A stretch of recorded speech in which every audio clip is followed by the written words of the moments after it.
Halo, pada update kali ini kita akan membahas pola akumulasi saham yang kami lihat sangat menarik, yaitu adalah saham Antam. Nah, sebelum kita mulai, untuk ciri khas pola akumulasi saham menurut gudang saham, mari kita lihat dulu kriterianya, seperti yang terlampir di sini. Nah, lalu kita mulai untuk saham Antam itu sendiri. Kita mulai dengan kriteria pertama, yaitu adalah saham naik tinggi lalu turun tajam. Nah, untuk Antam sendiri tidak perlu dipungkiri lagi ya.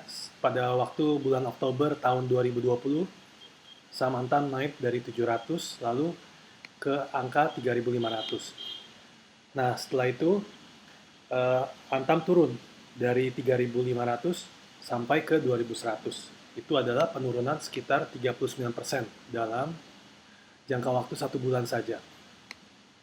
Nah, untuk ciri-ciri kedua yang kita lihat adalah saham tersebut pergerakannya lalu melambat.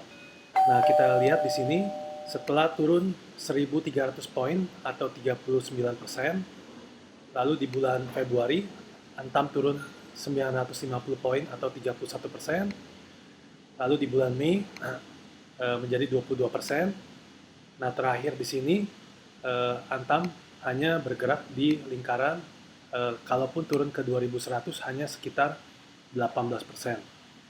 Ya, nah nomor 3 adalah yang kita harus perhatikan, volume transaksi mengecil. Ini gampang kita lihat dari sini, ya. Area yang diarsir adalah rata-rata selama 20 hari terakhir. Nah, kalau di bulan Januari, rata-rata volume sekitar 1 miliar selembar saham yang bertukar alih. Kita lihat ke bulan Mei, sudah mulai turun ke sekitar 170 juta. Lalu kalau kita bawa lagi ke 2 bulan terakhir, sekarang di sekitar angka 100 juta lembar per harinya. Jadi itu penurunan dari 1 miliar menjadi 200 juta, menjadi 100 juta per hari. Itu adalah penurunan volume yang kami rasa lumayan signifikan. Jadi itu mencentang bahwa ciri-ciri nomor 3 terpenuhi. Nah, lalu nomor 4 adalah saham ini berada di support tertentu. Nah, kita sudah gambarkan garis horizontal angka 2100, walaupun actualnya di 1 Februari adalah 2070, tapi bisa kita lihat angka ini sudah tersentuh beberapa kali. Di Februari 1, lalu di tanggal 25 Maret, terakhir di tanggal 21 Juni. Sejak itu belum tersentuh kembali.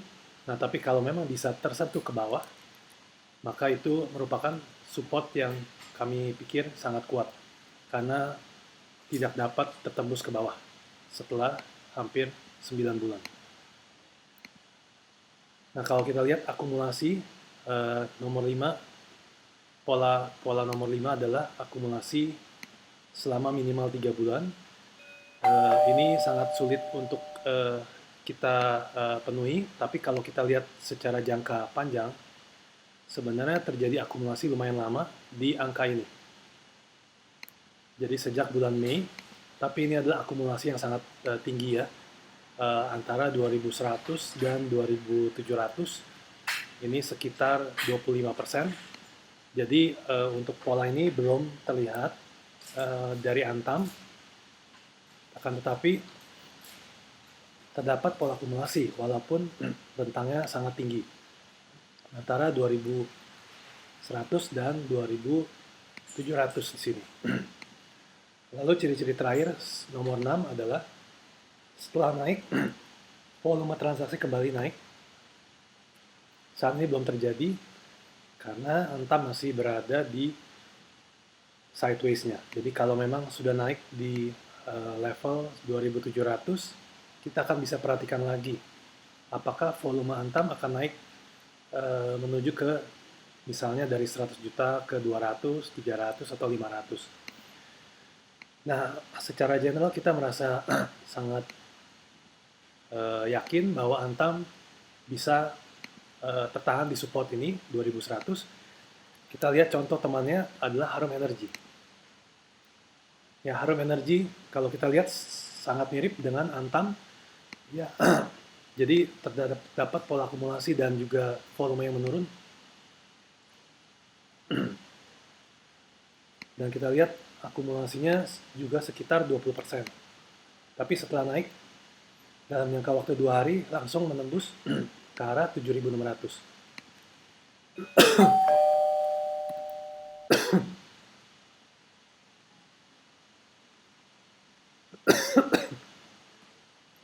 Nah, kembali pada Antam, ya, kalau memang bisa menembus 2.700, maka target awal adalah ke arah 3.400. Jadi dari angka sekarang itu sekitar 30%. Kalau memang kita untuk amannya kita tetap harus berlakukan stop loss. Kalau dia turun di bawah 2070, sebaiknya kita amankan dulu posisi dan stop loss. Tapi dari stop loss hanya sekitar 12%. Ya, jadi kita bisa lihat ini merupakan pola akumulasi yang cakep banget. Nah, bagaimana kita tahu bahwa pola akumulasi gudang saham ini akurat? Nah, kalau kita lihat, kita sudah membicarakan beberapa saham sebagai berikut ya, adalah contohnya adalah Indomobil, IMAS, kita membahas juga BBKP, dan juga terakhir kita membahas Ultra Jaya dan BJBR. Dari keempat saham itu tidak ada yang menembus angka support ini. Ya, jadi so far kita lumayan akurat. Untuk saham tersebut semuanya sudah naik kecuali Ultra Jaya. Tapi Ultra Jaya mohon dimengerti ada pembayaran dividen sekitar 4%. Jadi kalau tanpa dividen itu sebenarnya juga sudah naik dari pola akumulasinya. Nah, untuk Antam ini hanya untuk yang bersabar. Jadi kalau memang bersabar untuk menunggu sampai ke atas, asalkan tidak turun di bawah 2070, maka boleh dipertimbangkan untuk diakumulasi oleh kita sebagai investor yang jangka menengah, jangka panjang. Jadi sekian itu saja untuk diskusi pola akumulasi untuk saham Antam. Semoga bermanfaat.